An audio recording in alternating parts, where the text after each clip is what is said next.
Vocês acham que o Matheus Pereira é titular absoluto do Cruzeiro? Ou tem alguma informação de que pode não ser? Cara, não tem informação, né? É só a gente acha, né? Você Eu não tô falando acha. para esse jogo, não, porque ele não foi por Você causa do foi nascimento. acha. Eu acho ele titular do Cruzeiro. Eu acho que o Leonardo Jardim entender que o time precisa de ter equilíbrio, ele não vai se apegar a nenhum nome. O cara vai ter que se fazer titular dentro do campo. Vale para qualquer jogador. Então você, eu acho que você já começa a aceitar que não. Não, cara, não é. Pô, eu disse outra coisa aqui, cara.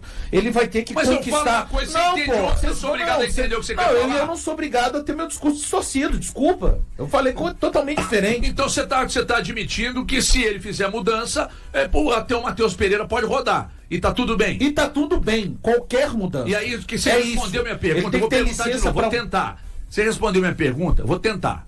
Você acha que o Matheus Pereira pode sair desse meio campo? E tá tudo bem pra você? Qualquer um pode. Não é isso. Quem falou comigo ontem? Onde o Matheus Pereira poderia entrar nesse time aí? Quem sairia? Você falou que acha que sairia o Caio, né? Você tá mais ou menos nessa aí, Amanda? Ou, sei lá, Matheus Pereira banco ou sai outro jogador? Olha, eu confesso para você que eu não consigo enxergar, apesar de ser o Matheus Pereira um dos jogadores mais técnicos que o Cruzeiro tem, ainda talvez precise provar ao Leonardo Jardim que ele, estando como titular, venha acrescentar nesse primeiro momento do Cruzeiro. Hoje eu não consigo enxergar o Matheus Pereira como um titularíssimo dessa equipe. Eu vejo talvez o Cruzeiro querendo proteger um pouco mais o sistema defensivo, até porque é uma das maiores ineficiências do Cruzeiro, esse setor defensivo, e talvez dando um pouco mais de liberdade do meio para frente, com essa disposição que nós estamos vendo aqui, né? O Dudu pelo lado esquerdo, o Wanderson pelo lado direito, e 2 jogadores ali como referência do ataque. Eu não sei como está sendo o dia a dia, claro que a gente não tem acompanhado os treinamentos, mas hoje eu não consigo cravar, mesmo sabendo que o Matheus Pereira é um jogador diferente tecnicamente, que ele vai ser titular nesse primeiro momento do Cruzeiro, não. Eu acho maravilhoso que a galera fica pegando no pé do Matheus Pereira, né? Chicletinho, não sei o quê, não sei o quê. Quando a gente fala do Matheus Pereira ser banco, teve um monte de mensagem aqui, ó. O André Luiz, por que o Matheus Pereira não seria titular? Aí o Will, Matheus Pereira não ser titular é loucura, nosso maior e melhor ativo. Teve mais mensagem aqui agora também, o Vitor Gonçalves. Matheus Pereira banco para deixar Gabigol e o Caio Jorge, que também não marcam. É isso, gente. A verdade é que, para mim, Matheus Pereira, ele precisa ser titular desse time, tá? Eu não sei, eu acho que o mais fácil de tirar aí é o nosso querido Caio Jorge, até porque os 2 jogos do Caio Jorge esse ano foram bem ruins, né? Então eu acho que o Wanderson e o Dudu oferecendo essa velocidade pelos lados é um negócio bem interessante, até para casar com a ideia do Matheus Pereira, e aí o Matheus Pereira e o Gabigol com um pouco mais de liberdade, né? O Matheus para circular, o Gabigol para jogar mais perto do gol, eu acho que seria a melhor forma, mas vamos ver, né? Vamos ver como que o Léo Garden organiza isso aí, porque daqui a pouco tem Dineno, o Bolassi não pôde jogar essa partida treino, né? É um outro jogador que estava sendo utilizado nessa função de atacante também.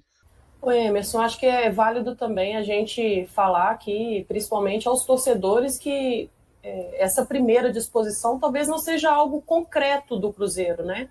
Do Leonardo Jardim. As variações elas vão acontecer, isso com base também nos adversários. Acho que é importante também a gente ter escutado o Leonardo Jardim falando sobre o calendário com muitos jogos, um curto prazo de tempo, onde novas variações elas vão acontecer, novos jogadores vão entrar nessa equipe. Isso é até uma forma estratégica também do Leonardo Jardim, de poder variar, né, posições, variar também o nome dos jogadores, a disposição dos jogadores. Muitas vezes nós pedimos, né, que o Cruzeiro possa desempenhar muito bem, independente da competição, mas a gente sabe também que desempenhar muito bem, muitas vezes, leva-se em consideração a parte física dos jogadores, né? Então, muitas vezes é difícil a gente cravar ser uma equipe titular sem nenhum tipo de mudança, né? Não, pelo contrário, acho que uma das maneiras de manter o desempenho em alta é você conseguir variar jogadores para que eles possam fisicamente entregar aquilo que é preciso durante as partidas, mas essas mudanças elas vão acontecer. E o Leonardo Jardim falou sobre isso, né, depois desse jogo treino contra o Botafogo, que essas variações elas devem acontecer, é um calendário muito ajustado, com prazo muito curto de recuperação entre um jogo e o outro jogo. Então, se em algum momento a gente vê que o Matheus Pereira eventualmente não vai aparecer na equipe como titular, ou o Lucas Romero não vai aparecer como titular, não quer dizer que o treinador não esteja enxergando o melhor para o Cruzeiro. Muito pelo contrário, né? Acho que é estratégico a maneira do planejamento dele, pensando que o Cruzeiro terá pela frente aí muitos jogos num prazo muito curto, e ele precisa manter o desempenho da melhor maneira dessa equipe. Perfeitamente. Ô, gente, sobre a questão aí dos times, a Amanda citou bem ali as variações, e só para colocar aqui para você, para ficar bem mais visível, né? O segundo momento, né? Que foram 4 tempos de 30 minutos. No segundo momento de 30 minutos, esse aqui foi o time do Cruzeiro, que é basicamente o primeiro, só que no meio da atividade saiu o Vidalba para a entrada do Marlon. Por isso que eu botei ele de quebradinha ali. E aí o Marlon, inclusive, que a gente tem a jogada do gol do Botafogo, que o rapaz dribla o Marlon ali e o Igor Jesus faz o gol, tá? Então, o segundo time do Cruzeiro foi esse aí. Nesse momento, a atividade estava 3-2 para o Botafogo. Aí a gente teve uma mudança muito grande, esse aqui foi o terceiro time. E aqui a gente vê uma equipe reserva, e eu confesso que esse quarteto ofensivo aqui, eu não tenho a menor ideia como é que estava configurado, tá? Porque esse período, inclusive, acabou 0-0, então o que aconteceu? Não sei, não tem nenhuma imagem mostrando. Mas aí o Léo Aragão foi o goleiro, o Jonathan e o Gamarra seguiram como zagueiros nesse primeiro momento. Fagner na lateral direita, para quem disse aí que não viu o Fagner, ele jogou 60 minutos, tá? O Fagner na direita e o Marlon foi o lateral esquerdo nesse primeiro momento. A gente pode dizer que o Vidalba jogou uns 45 minutos na lateral, depois o Marlon jogou uns 45, certo? E aí a gente teve Lucas Silva e Lucas Romero como dupla de volantes, acho que o Romero ficando mais, e esse quarteto, Christian, Eduardo, Lautaro e Marquinhos.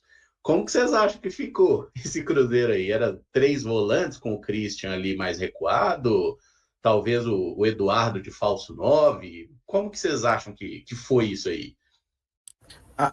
Até pelos lances, Caramujo, eu vi em alguns momentos ali, e na verdade do gol, o Eduardo cai um pouco ali pela esquerda na hora da retomada daquela bola que o Lautaro sofre o pênalti, mas ali era uma questão do Cruzeiro subir na marcação, né? Mas talvez seria o Marquinhos pelo lado direito, o Lautaro como centroavante, o Eduardo um pouco mais para a esquerda, e essa trinca de meio de campo, né? O Romero ficando mais, aí o Lucas Silva fazendo o lado esquerdo e o Christian pelo lado direito, né? Acho que pode ser essa configuração no 4-3-3 e talvez, né, mudando ali de posição, o Eduardo vindo um pouco para o falso 9, dependendo do momento da partida, o Lautaro caindo um pouco pela esquerda, mas eu vejo um 4-3-3 com o Romero ficando mais e o Christian e o Lucas Silva ali nessa trinca de meio de campo e o Lautaro como centroavante, né? Pelo menos eu imagino que foi assim, viu, cara? É a mesma coisa que eu imagino. O Eduardo caindo um pouco mais pelo lado esquerdo, centralizando um pouco mais o Christian também, até pelas características dos jogadores, né? Nos faz acreditar que seja isso. Agora, é importante também que são jogadores em que a gente pode ver que podem ser utilizados em mais de uma posição. E isso, para o treinador, é ótimo, né? É claro que vai ter sempre uma posição em que o jogador desempenha melhor, mas ser um jogador versátil hoje, para aquilo que se tem do futebol brasileiro, é algo que chama atenção para os treinadores. Então a gente vê o Eduardo caindo um pouco mais pelo lado esquerdo, pode ser jogado também centralizado. Ele no Botafogo jogou como um centroavante em determinado momento, na ausência do Tiquinho, né? Ele era o homem referência do ataque da equipe do Botafogo. Em algum momento no Cruzeiro isso pode acontecer. O Lautaro, mesmo que possa jogar centralizado, é um jogador de lado de campo também, e isso para o treinador pode fazer a diferença. É claro que a gente não pôde acompanhar, mas por característica dos jogadores, eu tenho certeza que em algum momento eles foram testados em mais de uma posição, o que chama atenção também para o Leonardo Jardim. E é uma variação, né? A Amanda falou que o Caio Jorge, na entrevista no treino aberto de quinta-feira, quer dizer, na sexta-feira, falou, né? Tem vezes que eu jogo como segundo atacante ao lado do Gabigol, tem vezes que eu viro como se fosse um terceiro atacante, e é contexto de variações que o Leonardo Jardim traz para esse elenco do Cruzeiro com as características dos jogadores, e provavelmente a Amanda falou muito bem, nesse time aí também o Eduardo ou o próprio Lautaro e outros jogadores fizeram mais de uma função na mesma partida. Agora chama atenção o Gamarra disputar aí praticamente 3 tempos, né? É um jogador que a gente sabe que é jovem, mas eu não vi outro jogador jogando aí 3 tempos daquilo que aconteceu contra o Botafogo. Talvez o Leonardo Jardim. Pois é, talvez Sim, eu falo Jonathan porque já estava no Cruzeiro e talvez nesse primeiro momento ele queira testar com jogadores diferentes, o Gamarra, até para poder pensar naquilo que ele tem como plano individualmente para o atleta, né?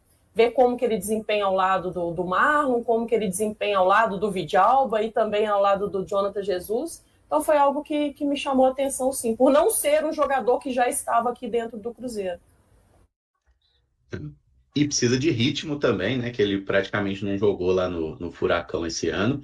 E aí o último time, a quarta equipe, teve aí mais algumas variações. Olha lá. Aí sim, trocou a dupla de zaga, tirou o Jonathan e o Gamarra. O Vidalba voltou para fazer o papel de zagueiro nesses últimos 30 minutos. Jogou o Janderson, que é zagueiro do time sub-20 também. Foi mantido o Fagner na direita, o Léo Aragão no gol. Aí entrou o Kaique para fazer a lateral esquerda.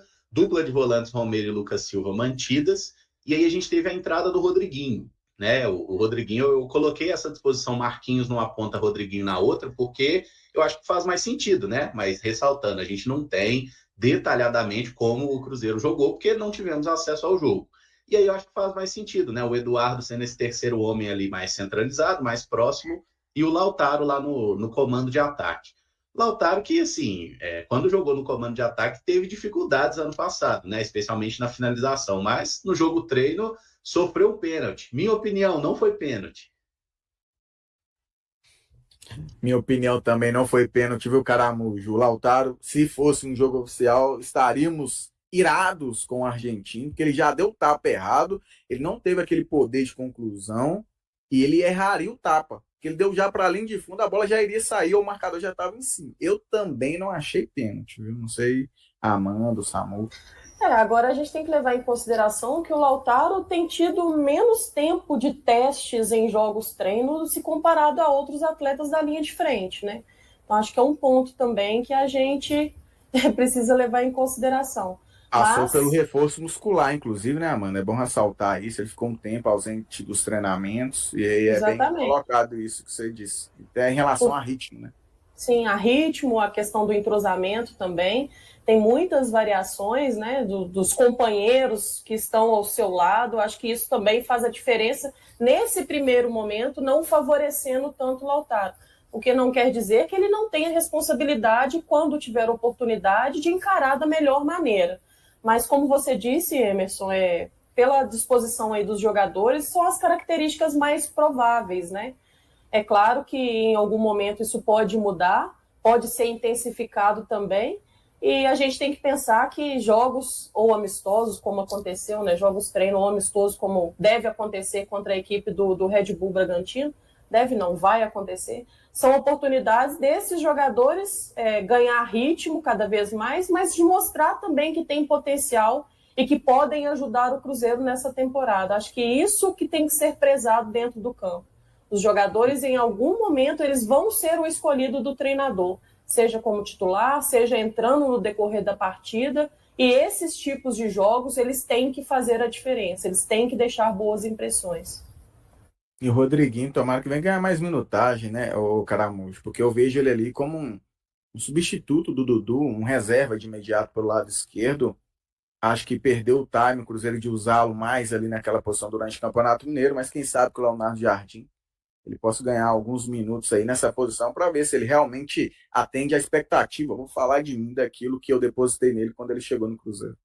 O atacante do Cruzeiro, Juan de Neno, apresentou progresso em seu tratamento e participou de um treino com a equipe pela primeira vez. No entanto, ele só deverá estar à disposição do time em meados de abril, de acordo com o planejamento de recuperação física e, posteriormente, de reintegração total ao grupo. De Neno se juntou à parte do treino com os jogadores do Cruzeiro nesta manhã de segunda-feira, marcando sua primeira atividade em campo desde a sua lesão. O jogador ainda se recupera de uma grave lesão no joelho direito. Conforme informou o clube, De Neno está avançando em seu tratamento para retornar aos jogos e conseguiu realizar parte da atividade ao lado dos colegas. Recentemente, ele já havia iniciado treinamentos com a bola, embora afastado do grupo. O atacante sofreu a ruptura do ligamento cruzado anterior do joelho direito no final de agosto do ano passado, durante uma partida contra o Internacional no Brasileirão. Após passar por cirurgia, ele tem se dedicado ao seu retorno aos campos. Dineno é esperado para voltar a ficar à disposição do técnico apenas em meados de abril, conforme o cronograma de recuperação e reintegração ao elenco. E aí, galera? O que acharam? Deixem nos comentários. Não se esqueçam de deixar o like e de se inscreverem no canal e acionar o sininho para receber as notificações. Até mais, Nação Celeste! Vamos pra frente!